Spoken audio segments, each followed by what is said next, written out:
Secara pribadi, saya sangat khawatir dengan perang yang diluncurkan oleh Amerika atas Cina. Saya pernah menuliskan beberapa bulan yang lalu bahwa ini perang sangat serius dan akan berimpact sangat negatif buat Indonesia. Benar loh, dan menurut saya kita belum melakukan antisipasi apapun. Jangan menganggap saya ini lebay. Tapi apa yang terjadi kalau efek perang dagang ini memukul Amerika? Atau dengan kata lain, Amerika yang kalah. Amerika yang merasa sebagai New World Order mendapat tantangan dari pasukan kuning Cina. Dan kalau Amerika sampai kalah, dunia berubah kutubnya. Bergeser centrum of gravitatis kalau bahasa intelijennya. Dan kita bisa lihat apa yang terjadi jika nanti benar ramalan saya ini terjadi.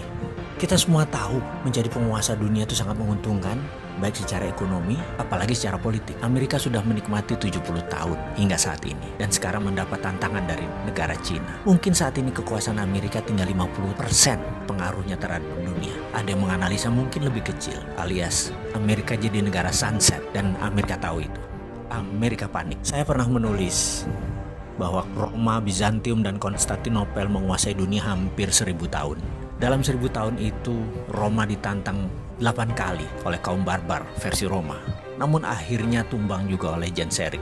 Ini tidak usah saya ceritakan kali ini, tapi saya tulis lengkap di buku hitam. Jangan pernah berkata saya tidak pernah memperingati Anda. Kita balik ke cerita tentang Amerika dan perang dagang dengan Cina. Sekarang belum 100 tahun Amerika sudah mendapatkan tantangan super hebat yang Amerika tidak pernah bayangkan sebelumnya. Secara militer, mungkin Amerika masih mendominasi. Namun secara teknologi, Cina sudah menyamai.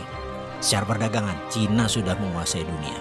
Secara logistik dan distribusi, Cina yang menang. Uang, Wall Street, Cina punya sendiri. Cina punya Hudsonian New Economic Model. Kalau sosial media atau informasi, apakah Amerika yang pemenangnya? Mungkin di dunia ya saat ini. Tapi di Cina, Amerika tidak bisa sentuh sama sekali. Coba perhatikan list di bawah ini. Cina punya Baidu, yaitu Google-nya Cina. Cina punya Alibaba, yaitu Amazon-nya Cina.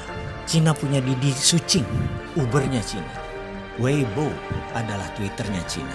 Renren adalah Facebook-nya Cina. WeChat adalah WA-nya Cina.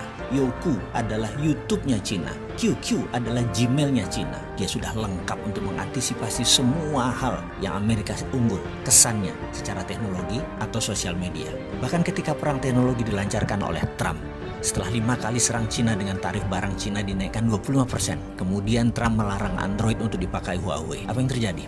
Ternyata Huawei sudah punya platform OS sendiri yang bernama Hongmeng OS, sehingga tidak terlalu berpengaruh. Amerika kecele berat di situ. Huawei chipnya ternyata 50% sudah buatan sendiri. Dan 5G tidak pakai platform ZTE yang Amerika punya.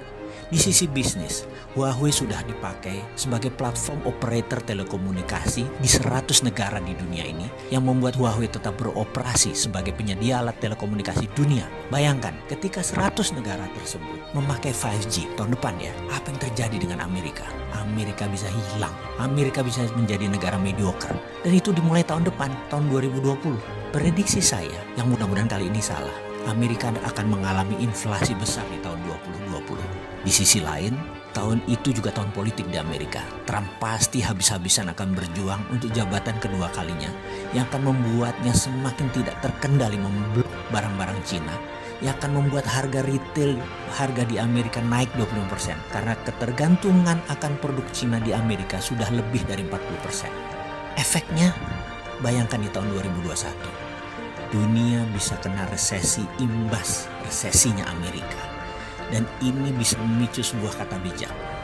The end of trade war is the beginning of military war.